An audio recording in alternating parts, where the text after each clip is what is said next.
dubi dr mahadi shehu fitowa fa yana faɗin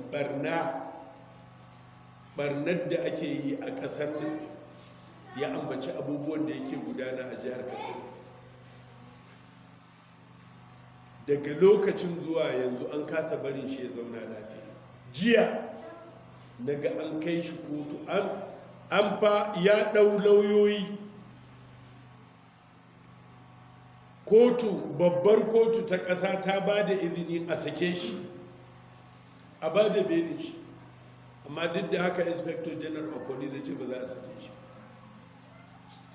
Ana shari'a a federal high court, wai aka ce kuma wai gwamna ya ƙara shi a jihar Kaduna, wai a ɗauko shi a sake dawo da shi Kaduna. Jiya naga an ɗauko shi an kamo shi an tafi da shi. Wannan kenan yanzu Najeriya ba dama kaga ana kuskure ka faɗi kuskure, shi kenan musiba a wannan ƙasa. To ya ma za a yi Allah ya bar Najeriya ta zauna lafiya ana wannan zalunci? Wallahi ba zai yiwu ba.